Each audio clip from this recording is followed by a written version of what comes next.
রাসূল সাল্লাল্লাহু আলাইহি ওয়াসাল্লাম আশুরার রোজা পালন করেছেন জীবনের প্রতিটি বছর। আল্লাহ নবীর ইন্তেকালের পরে সাহাবায়ে কেরাম আশুরা পালন করেছেন। তবে রাসূল করিম সাল্লাল্লাহু আলাইহি ওয়াসাল্লামের ইন্তেকালের প্রায় 50 বছর পর 61 হিজরিতে কারবালার ময়দানে যুদ্ধ সংগঠিত হয়েছিল। আল্লাহ নবী সাল্লাল্লাহু আলাইহি ওয়াসাল্লাম এবং তার সাহাবায়ে কেরাম যে আশুরা পালন করেছেন আর উম্মতে মুহাম্মদীর কাছে যে আশুরা রেখে গেছেন, তাতে কারবালার ঘটনার কোনো ভূমিকাই ছিল না। কারবালার ঘটনার কোনো ভূমিকা আশুরার সাথে ছিল না। তাহলে বোঝা গেল আশুরা কারবালার ঘটনার আরো বহু আগ থেকেই এটার প্রচলন, এটার মর্যাদা। মোট কথা, কারবালার ঘটনা মুসলিম উম্মাহের জন্য একটা শিক্ষণীয় বিষয়। কারবালার ঘটনা মুসলিম উম্মার জন্য একটি শিক্ষণীয় বিষয়। এটি আমাদের জন্য সত্য এবং ন্যায় প্রতিষ্ঠার জন্য সংগ্রাম করা, আত্মত্যাগ করা এবং আল্লাহর সন্তুষ্টি অর্জনের জন্য জীবন উৎসর্গ করার শিক্ষা দেয়। সমগ্র বিশ্ব মুসলিম উম্মার কাছে আশুরার ঐতিহাসিক এই ঘটনা অত্যন্ত গুরুত্বপূর্ণ একটি ঘটনা। তবে জীবনের এই পৃথিবীর জন্মলগ্ন থেকেই আশুরার দিবসটি বিশেষ গুরুত্ব বহন করে আসছে। কারবালার ঘটনার মাধ্যমে আশুরার দিবসটির গুরুত্ব বহন করে এরকম না, বিষয়টা এটা না। বিষয়টা হলো আশুরার গুরুত্ব বহন করে আসমান জমিন সৃষ্টির শুরু থেকেই। কারণ কোরআনে কারীমের মধ্যে আল্লাহ তাআলা বলছেন, ইন্না ইদ্দাতাশ শুহুরি ইনদাল্লাহি 12 শাহরান ফি কিতাবিল্লাহ ইয়াওমা খালাকাস সামাওয়াতি ওয়াল আরদ। আসমান জমিন সৃষ্টির শুরু থেকেই আল্লাহর কিতাবের মধ্যে বছরে 12টি মাস, এই 12 মাস আল্লাহর কিতাবের মধ্যে আসমান জমিন সৃষ্টির শুরু থেকে লেখা আছে। সুবহানাল্লাহ।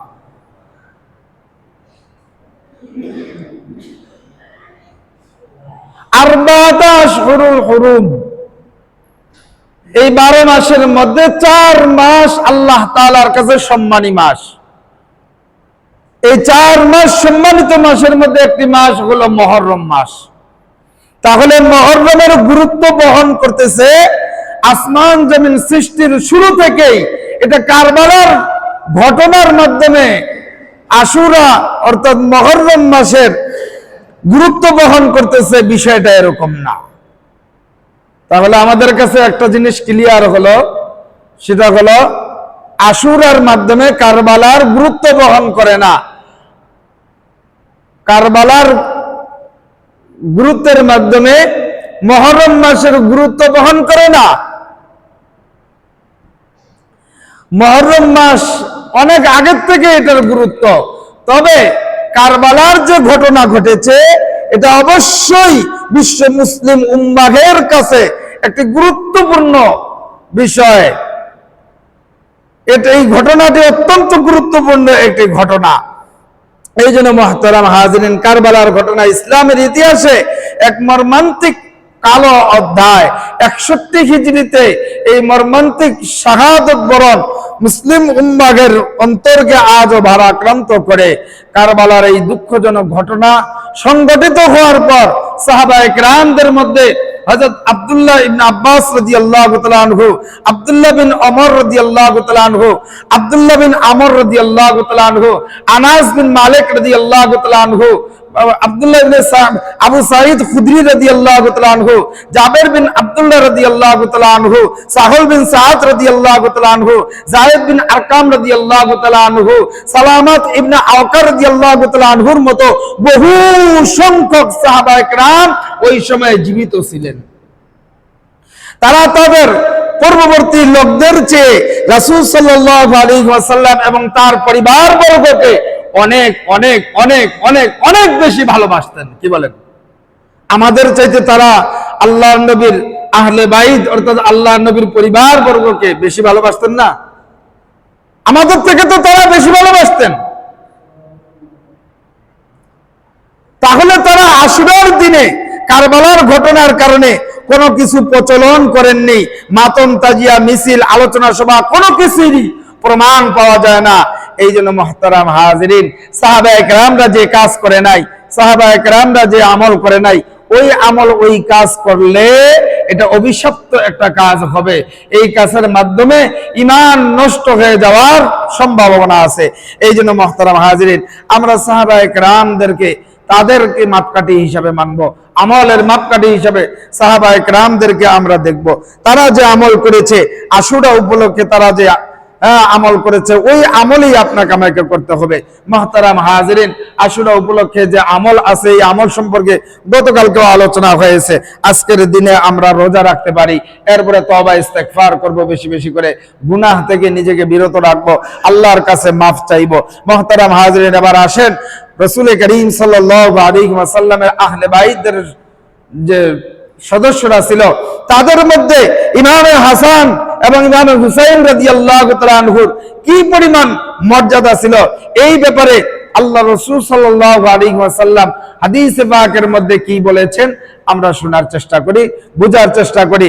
আল্লাহ নবী বলেন যে দুনিয়ায় একদিনের জন্য অবশিষ্ট থাকে, তাহলেও আল্লাহ তাআলা সেই দিনকে এত দীর্ঘ করে দিবেন যেন আমার সন্তানদের মধ্য থেকে একজনকে এই পৃথিবীতে পাঠাতে পারেন, তার নাম আমার নামের অনুরূপ হবে। হযরত সালমান ফারসি রাদিয়াল্লাহু তাআলা আনহু আরজ করলেন, ইয়া রাসূলুল্লাহ, ইয়া হাবিবাল্লাহ, আপনার কোন সন্তানের বংশ থেকে তিনি হবেন। আল্লাহর নবী সাল্লাল্লাহু আলাইহি ওয়াসাল্লাম বলেন, সে আমার এই সন্তানের বংশ থেকে হবেন, এবং তিনি তার হাত মোবারক হযরত হুসাইন রাদিয়াল্লাহু তাআলা আনহুর মাথার উপরে রাখলেন। সুবহানাল্লাহ। কিয়ামত সংগঠিত হওয়ার যদি একদিনও অবশিষ্ট থাকে, এই একদিন অবশিষ্ট থাকা অবস্থায় যদি আরো দীর্ঘ সময় বাড়াইতে হয়, আল্লাহ রাসূল সাল্লাল্লাহু আলাইহি ওয়াসাল্লামের বংশ থেকে একজন বান্দাকে, একজন মানুষকে পৃথিবীতে পাঠাইতে হবে, এরকম অবস্থা যদি থাকে, তো হুসাইন ইমামে হুসাইন রাদিয়াল্লাহু তাআলা আনহুর বংশ থেকে ওই সন্তান পৃথিবীর মধ্যে আসার জন্য আল্লাহ তাআলা সময় দরকার হয় বৃদ্ধি করে দিবেন। সুবহানাল্লাহ। এগুলো এক নাম্বার মর্যাদা। দুই নাম্বার মর্যাদা, আল্লাহ নবী বলেন তিরমিজি শরীফের 3775 নম্বর হাদিস, হুসাইন রাদিয়াল্লাহু তাআলা আনহু সম্পর্কে আল্লাহ নবী বলেন যে হুসাইন আমার থেকে আর আমি হুসাইন থেকে, যে ব্যক্তি হুসাইনকে ভালোবাসবে আল্লাহ রাব্বুল আলামিন ওই বান্দাকে ভালোবাসবেন। সুবহানাল্লাহ। ইমাম হুসাইনকে যে ব্যক্তি ভালোবাসবে আল্লাহ তাআলা তাকে ভালোবাসবে। ইমাম হুসাইনের সাথে যে ব্যক্তি আদালতে দুশমনী রাখবে আল্লাহ রাব্বুল আলামিন ওই ব্যক্তির উপরে নারাজ হবে। এই জন্য আমার ভাইরা বন্ধুরা আমার, আল্লাহর নবীর আহলে বাইতের সদস্য যারা ছিল তাদের মধ্যে ইমামে হুসাইন রাদিয়াল্লাহু তাআলা আনহুর এত মর্যাদা। ইমাম হাসান আর হুসাইনের সম্পর্কে আল্লাহ নবী বলেছেন, ইমাম হাসান হুসাইন হলো তারা আমার থেকে আর আমি তাদের থেকে, তাদেরকে যারা ভালোবাসবে আল্লাহ রাব্বুল আলামিন তাদেরকে ভালোবাসবেন। এরপরে 3 নাম্বার বলেন হযরত আবু যর গফারি রাদিয়াল্লাহু তাআলা আনহু থেকে হাদিসটি বর্ণিত, তিনি বলেন পবিত্র কাবা ঘরের দরজা ধরে বলেন, আমি প্রিয় নবী আল্লাহ নবী সাল্লাল্লাহু আলাইহি ওয়াসাল্লামকে বলতে শুনেছি, আল ঈমানু মাসালু আহলু বাইতি কি আহলু বাইতি ফিকুম মাসালু সাফিনাতি নূহ। আল্লাহ নবীকে বলতে শুনেছি, জেনে রাখো নিশ্চয়ই তোমাদের মাঝে আমার আহলে বাইত হচ্ছে নূহ আলাইহিস সালাতু ওয়াস সালামের তরির ন্যায়। নূহ আলাইহিস সালাতু ওয়াস সালাম যে নৌকা তৈরি করেছিলেন, এই নৌকা দিয়ে আল্লাহ রাসূল সাল্লাল্লাহু আলাইহি ওয়াসাল্লাম আহলে বাইতের তাদের কথা বললেন যে নূহ আলাইহিস সালাতু ওয়াস সালামের তরির ন্যায় যে ব্যক্তি তাতে আরোহণ করবে, ওমান তাখাল্লাফা আনহা হালাকা, যে ব্যক্তি তাতে আরোহণ করবে সে নাজাত পাবে, এবং যে ওই তরি থেকে দূরে থাকবে সে ধ্বংসপ্রাপ্ত হবে। তাহলে বোঝা গেল হযরত হাসান এবং হুসাইন তাদেরকে যারা ভালোবাসবে, তাদেরকে যারা মহব্বত করবে, ভালোবাসবে, তারা নাজাত পেয়ে যাবে। আর যারা তাদেরকে ভালোবাসবে না, তাদের সাথে আদালতি দুশমনী রাখবে, তারা ধ্বংসপ্রাপ্ত হবে। এরপরে আল্লাহ নবী 4 নাম্বার বলেন, আল্লাহ রাসূল সাল্লাল্লাহু আলাইহি ওয়াসাল্লাম বলেন, আল হাসান ওয়াল হুসাইন সাইয়্যিদা শাবাবি আহলিল জান্নাহ। তিরমিজি শরীফের 3768 নম্বর এই হাদিসটা পৃথিবীর সমস্ত মসজিদের খতিব সাহেবরা দ্বিতীয় যে সানি খুতবা পড়ে, ওই সানি খুতবার মধ্যে শেষের দিকে এই হাদিসটি পড়া হয়, আল হাসান ওয়াল হুসাইন সাইয়্যিদা শাবাবি আহলিল জান্নাহ। আল্লাহ নবী বলেন, ইমাম হাসান এবং হুসাইন এরা হলো জান্নাতের সমস্ত যুবকদের সরদার। সুবহানাল্লাহ, জান্নাতের সমস্ত যুবকদের সরদার হবে ইমাম হাসান আর হুসাইন রাদিয়াল্লাহু তাআলা আনহু। তাহলে চিন্তা করে দেখেন ইমাম হাসান আর হুসাইনের মর্যাদা কি পরিমাণ। ইমাম হাসান আর হুসাইনের মর্যাদা সম্পর্কে আল্লাহ নবী 5 নম্বর বলেছেন, আহলে বাইতের মধ্যে আমি সবচেয়ে বেশি ইমাম হাসান আর হুসাইনকে সবচেয়ে বেশি ভালোবাসি। আল্লাহর নবীও ইমাম হাসান এবং হুসাইনকে সবচেয়ে বেশি ভালোবাসেন। এরপরে আল্লাহ নবী 6 নম্বরে বলেন, নিশ্চয়ই হাসান এবং হুসাইন এই দুনিয়া আমার দুটি সুগন্ধের পুষ্প। নিশ্চয়ই ইমাম হাসান আর হুসাইন এই পৃথিবীর মধ্যে আমি আল্লাহর নবীর জন্য দুটি সুগন্ধিময় পুষ্প। এরপরে 7 নম্বর বলেন, ইমাম ইসমাইল আল বুখারী ইবনে আসির বর্ণনা করেছেন যে যখন ইমাম হুসাইনের পবিত্র কর্তৃত্ব মাথা কুফাতে ইয়াজিদের গভর্নর উবাইদুল্লাহ ইবনে জিয়াদের কাছে আনা হলো, তখন উবাইদুল্লাহ ইবনে জিয়াদ এই পবিত্র মস্তকে একটা ট্রেতে রেখে নিজ হাতের লাঠি দিয়ে ইমাম হুসাইনের চোখে এবং মুখে আঘাত করে। এ সময় সেখানে অবশিষ্ট রাসূলুল্লাহ সাল্লাল্লাহু আলাইহি ওয়াসাল্লামের সাহাবী হযরত আনাস ইবনে মালিক রাদিয়াল্লাহু তাআলা আনহু আল্লাহ রাসূল সাল্লাল্লাহু আলাইহি ওয়াসাল্লামের কাছ থেকে একটি হাদিস বর্ণনা করেন। তিনি বলেন, আল্লাহ নবী বলেছেন যে এর পরিবারের হাসান ইবনে আলী রাদিয়াল্লাহু তাআলা আনহুর চেয়ে আল্লাহ নবী সাল্লাল্লাহু আলাইহি ওয়াসাল্লামের সাথে বেশি সাদৃশ্যপূর্ণ আর কেউ ছিল না। তার মানে হলো আমার নবীর চেহারার সাদৃশ্যের সাথে ইমাম হুসাইন রাদিয়াল্লাহু তাআলা আনহু, ইমাম হাসান রাদিয়াল্লাহু তাআলা আনহুর চেহারার সাদৃশ্য ছিল। সুবহানাল্লাহ। এই জন্য মুহতারাম হাজিরিন, ইমাম হাসান আর হুসাইনের তাদেরকে মহব্বত করা, ভালোবাসা, আল্লাহর নবীর আহলে বাইতদেরকে, আহলে বাইতের সদস্যদেরকে ভালোবাসা, মহব্বত করা, এটা আল্লাহর ভালোবাসা। আল্লাহর ভালোবাসা, মহব্বত পাওয়ার, আল্লাহর ভালোবাসা পাওয়ার একটা কারণ হয়ে যায়। এই জন্য মুহতারাম হাজিরিন, আমরা আল্লাহ নবী সাল্লাল্লাহু আলাইহি ওয়াসাল্লামের আহলে বাইতের সদস্যদেরকে ভালোবাসবো, তাদেরকে মহব্বত করব। এরপরে আল্লাহ নবী সাল্লাল্লাহু আলাইহি ওয়াসাল্লাম ইমাম হাসান এবং হুসাইনকে কোলে নিয়ে তিনি অনেক সময় দোয়া করতেন, আল্লাহুম্মা ইন্নী হিব্বুহুমা ফাহিব্বুহুমা ওয়া হিব্বু মান ইউহিব্বুহুমা। আল্লাহ নবী বললেন যে হে আল্লাহ, নিশ্চয়ই আমি এই দুইজন হাসান ও হুসাইনকে ভালোবাসি। যে ব্যক্তি এই দুইজন হাসান ও হুসাইনকে ভালোবাসবে, তুমি আল্লাহ রাব্বুল আলামিন তাদেরকে ভালোবাসিও। এই দোয়া আল্লাহ নবী সাল্লাল্লাহু আলাইহি ওয়াসাল্লাম মাঝে মাঝেই ইমাম হাসান আর হুসাইনকে কোলে নিয়ে তিনি দোয়া করতেন। 9 নম্বর, আল্লাহ নবী বলেন যে ব্যক্তি আমাকে, এই দুইজনকে হাসান এবং হুসাইনকে, তাদের বাবা ও মাকে ভালোবাসবে, যে ব্যক্তি কিয়ামতে আমার সাথে একই অবস্থানে অবস্থান করবে। যে ব্যক্তি ইমাম হাসান আর হুসাইন এবং তার বাবা আলী, তার মা ফাতেমাকে মহব্বত করবে, ভালোবাসবে, আল্লাহর নবী বললেন আমি আল্লাহর নবীর সাথে কিয়ামতের দিন আমার কাছাকাছি তারা অবস্থান করবে। সুবহানাল্লাহ বলবেন না? চিন্তা করতে পারছেন? ইমাম হাসান আর হুসাইনকে যদি আমরা ভালোবাসতে পারি, নবীজির আহলে বাইতের এই সদস্যদেরকে, ইমাম হাসান হুসাইনের বাবা এবং মা, এদেরকে যদি আমরা ভালোবাসতে পারি, এদেরকে মহব্বত করতে পারি, তাহলে আল্লাহ নবী সাল্লাল্লাহু আলাইহি ওয়াসাল্লামের কাছাকাছি আমরা কিয়ামতের দিন উঠতে পারবো, অবস্থান আমাদের থাকবে। মুহতারাম হাজিরিন, আল্লাহর নবীর কাছাকাছি যার অবস্থান কিয়ামতের দিন হবে, ওই ব্যক্তির আর কোনো টেনশন থাকার কথা আছে?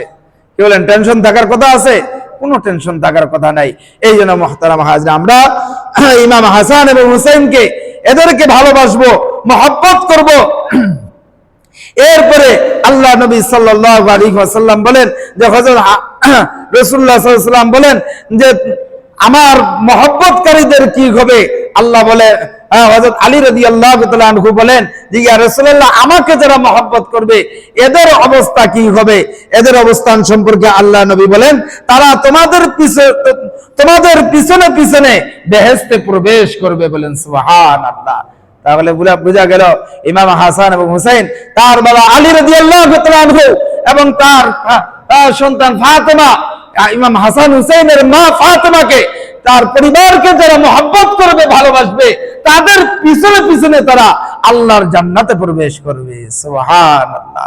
মুহতারাম হাজিরিন, এই হলো ইমাম হাসান আর হুসাইন রাদিয়াল্লাহু তাআলা আনহুমা, এদের আহলে বাইতের সদস্যদের এইগুলো মর্যাদা, এইগুলো সম্মান। 10ই মুহররম আশুরা ইসলামের ইতিহাসে অত্যন্ত তাৎপর্যপূর্ণ একটি দিন, যা বহু ঐতিহাসিক ঘটনা এই দিনে ঘটেছিল। তার মধ্যে আমাদের বহুল প্রচলিত কিছু অপ্রমাণিত এবং দুর্বল হাদিস দ্বারা যেগুলো প্রমাণিত, এই সমস্ত কিছু ঘটনা আমরা কিন্তু অনেক সময় বলে আসি, অথবা আমাদের সমাজে চটি বই বা লোকমুখে 10ই মুহররম বা আশুরা নিয়ে আরো অনেক মুখরোচক ঘটনা আমরা কিন্তু শুনতে পাবো। সব মুখরোচক ঘটনা শুনলেই আমাদেরকে বিশ্বাস করা যাবে না এবং আমল করা যাবে না।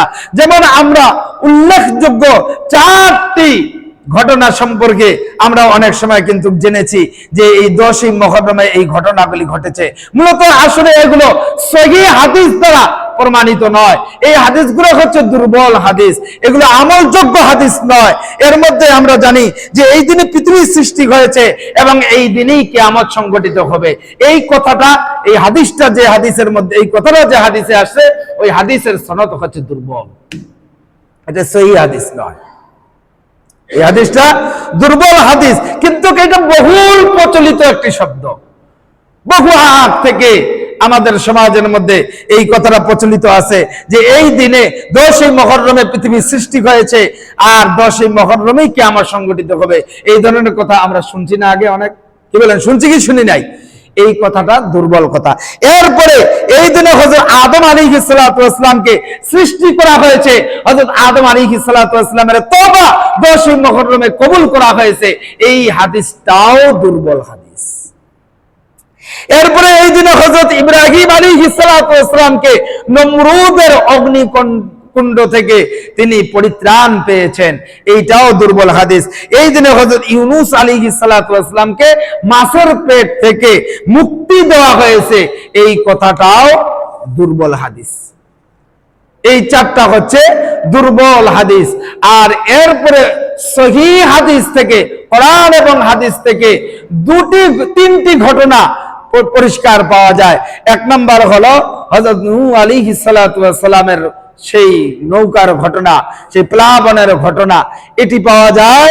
আর হযরত মূসা আলাইহিস সালাতু ওয়াস সালাম যে ফেরাউনের আক্রমণ থেকে যে নীলনদ পাড়ি দিয়েছিলেন, এই ঘটনাটা পাওয়া যায়।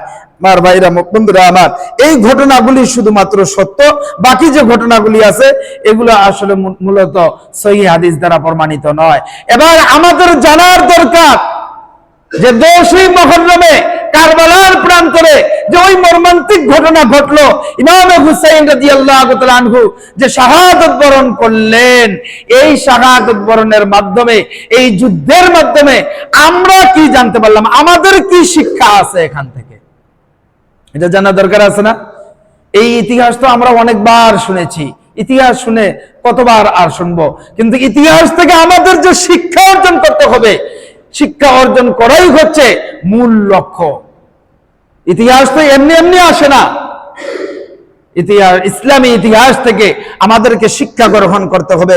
কারবালার মহামান্বিত এই ঘটনা থেকে আমাদের জীবনের জন্য প্রধান যে শিক্ষাগুলো পাওয়া যায়, সেই শিক্ষাগুলোর মধ্যে 1 নম্বর হচ্ছে ঐতিহাসিক কারবালার শাহাদাতের মাধ্যমে ইমাম হুসাইন রাদিয়াল্লাহু তাআলা আনহু প্রমাণ করে গেলেন যে সত্য মিথ্যা, ন্যায় এবং অন্যায়, হক এবং বাতিল এক হতে পারে না।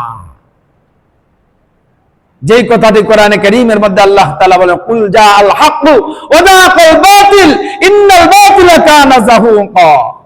হক যখন আসবে, বাতিল তখন নিশ্চিহ্ন হয়ে যাবে। বাতিল সব সময় নিশ্চিহ্ন থাকে, বাতিল কখনো সফলতা অর্জন করতে পারে না। ইমাম হুসাইন রাদিয়াল্লাহু তাআলা আনহু যে শহীদ হলেন কারবালার ময়দানে, এই ঐতিহাসিক ঘটনার মাধ্যমে ইমাম হুসাইন আমাদেরকে 1 নম্বর শিক্ষা দিচ্ছে যে সত্য এবং মিথ্যা, ন্যায় এবং অন্যায়, হক এবং বাতিল কখনো এক হতে পারে না। সত্যের বিষয়ে কোনো ছাড় নাই, সত্যের বিষয়ে কোনো ছাড় চলবে না। প্রয়োজনে শহীদ হয়ে যেতে হবে, এরপরও সত্যকে আল্লাহর জমিনে প্রতিষ্ঠিত করা লাগবে।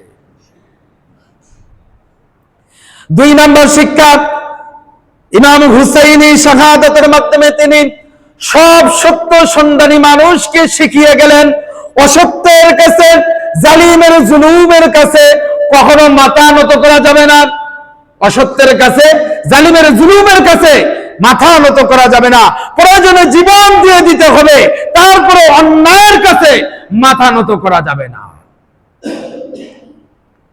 এই জন্য মুহতারাম হাজিরিন, উপমহাদেশে প্রখ্যাত রাজনৈতিকবিদ এবং স্বাধীনতার বীর সৈনিক মাওলানা মোহাম্মদ আলী জওহর বলেছিলেন যে প্রত্যেক কারবালার পরে ইসলাম জিন্দা হয়, কারবালার আগে ইসলাম জিন্দা হয় না। তাহলে বোঝা গেল, আপনার উপরে জুলুম নির্যাতন যতক্ষণ পর্যন্ত না আসবে, ততক্ষণ পর্যন্ত বোঝা যাবে না যে আপনি পরিপূর্ণ মুসলমান, আল্লাহর জমিনে আল্লাহর দ্বীন প্রতিষ্ঠা করার সংগ্রাম আপনি করতেছেন। আপনি যে আল্লাহর জমিনে আল্লাহর দ্বীন প্রতিষ্ঠা করার সংগ্রাম করেন, আপনি যে খাঁটি মুসলমান, এটা বোঝা যাবে যদি আপনার উপরে জুলুম নির্যাতন আসে। এই জন্য প্রত্যেক জালিমের জুলুমের পরেই ইসলাম জিন্দা হবে। মুহতারাম হাজিরিন, আমাদেরকে সজাগ থাকতে হবে। কারবালার ময়দানে ইমাম হুসাইন যে শহীদ হলেন, তিনি যে যুদ্ধ করলেন, এখান থেকে ইমাম হুসাইন আমাদেরকে 2 নম্বর শিক্ষা দিলেন যে জালিমের জুলুম যত বড়ই হোক না কেন, সমস্ত জুলুমকে অপেক্ষা করে জুলুমের কাছে মাথা নত করা যাবে না, প্রয়োজনে জীবন দিয়ে দিতে হবে, অন্যায়ের কাছে মাথা নত করা যাবে না। এরপরে 3 নম্বর শিক্ষা দিলেন অন্যায়ের বিরুদ্ধে আপোষহীনতা। কারবালার সবচেয়ে বড় শিক্ষা হলো অন্যায়, জুলুম এবং স্বৈরাচারের সামনে কখনো মাথা নত করা যাবে না। এজিদের শাসন ব্যবস্থা যখন ইসলামের মূল আদর্শ খেলাফাহ থেকে বিচ্যুত হয়ে রাজতন্ত্র যখন চলতেছিল, স্বৈরাচারিতার রূপ যখন নিয়েছিল, ইমাম হুসাইন রাদিয়াল্লাহু তাআলা আনহু নিজের জীবনের ঝুঁকি নিয়ে তার প্রতিবাদ করেছিলেন। তিনি ক্ষমতার লোভ করেন নাই। মুহতারাম হাজিরিন, ক্ষমতার লোভ কার নাই? ক্ষমতার লোভ যদি ইমাম হুসাইন করতেন তাহলে ওই যুগের মধ্যে রাষ্ট্রীয় সর্বোচ্চ স্থানটা ইমাম হুসাইনকে দেওয়া হতো, যুদ্ধ করার প্রয়োজন ছিল না। কিন্তু এরপর ইমাম হুসাইন রাদিয়াল্লাহু তাআলা আনহু যখন দেখলেন যে ইয়াজিদের শাসন ব্যবস্থা যখন ইসলামের মূল আদর্শ খেলাফত থেকে বিচ্যুত হয়ে রাজতন্ত্র স্বৈরাচারিতার রূপ নিচ্ছিল, ঠিক ওই সময় ইমাম হুসাইন তার জীবনের মায়া করে নাই, ক্ষমতার লোভ করে নাই, তিনি চলে গেছেন। এই জন্য ক্ষমতার লোভ বা ভয়ের কাছে তিনি সত্যের আদর্শকে বিক্রি করে দেয় নাই।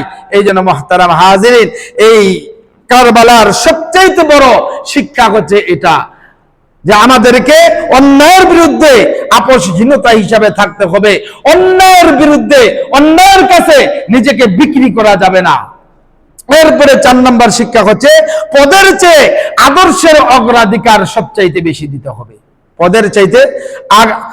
পদের চাইতে আদর্শের সবচাইতে অগ্রাধিকার আমাদেরকে দিতে হবে।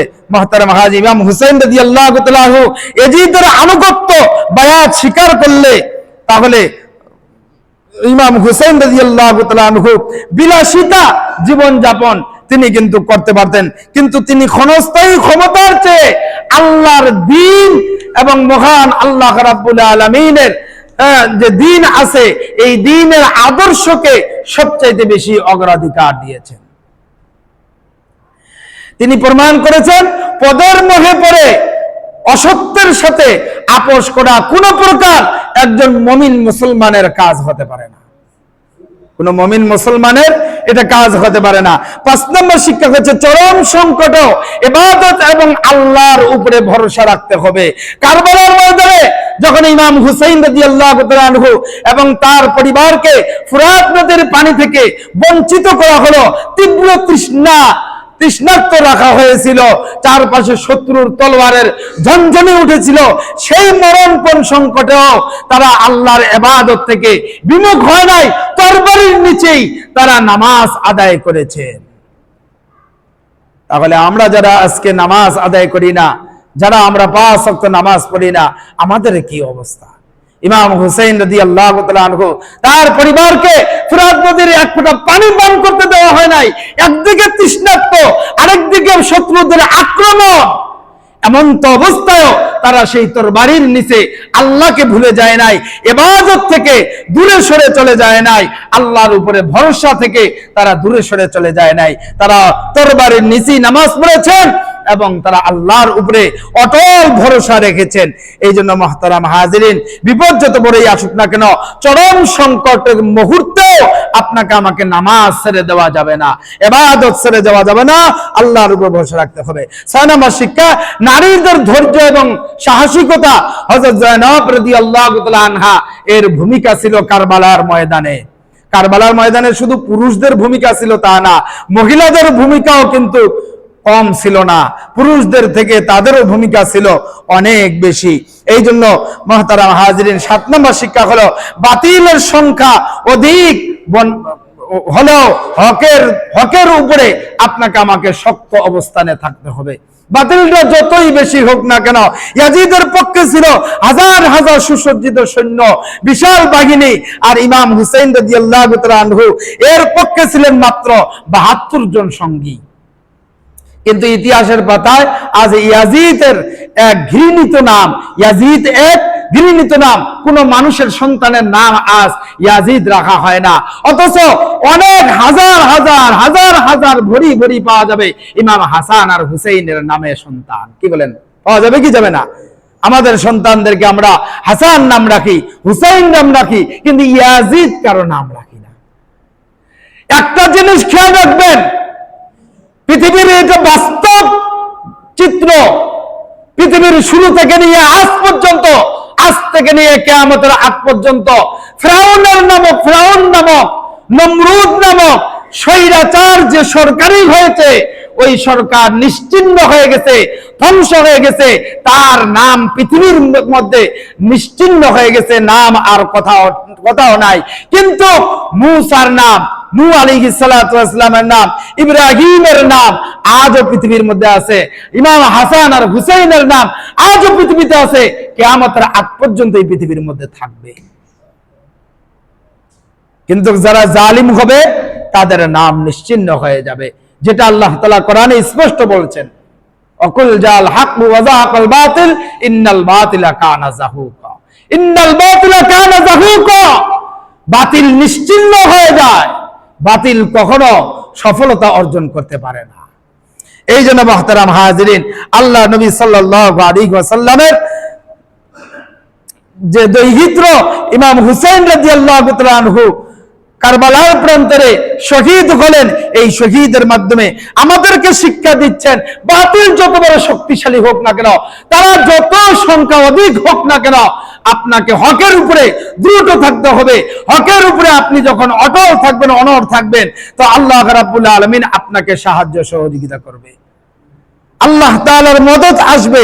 এজন্য কারবালা আমাদের শেখায়, জীবন চলে গেল কখনো সত্যের পথ থেকে বিচ্যুত হওয়া যাবে না, মাথা নত করা যাবে না, বা মাথা নত শুধুই মাত্র কেবলমাত্র করতে হবে আল্লাহর সামনে,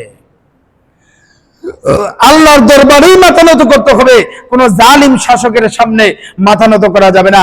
সেদিন হযরত হুসাইন রাদিয়াল্লাহু তাআলা আনহু ইয়াজিদের বশ্যতা মেনে নিলে হয়তো তিনি তার পরিবার থেকে, পরিবার সহ সকলে বেঁচে যাইতেন, কিন্তু আল্লাহ নবী সাল্লাল্লাহু আলাইহি ওয়াসাল্লাম রেখে যাওয়া এই অখণ্ড দিনকে আপনি আমি কিন্তু পেতাম না।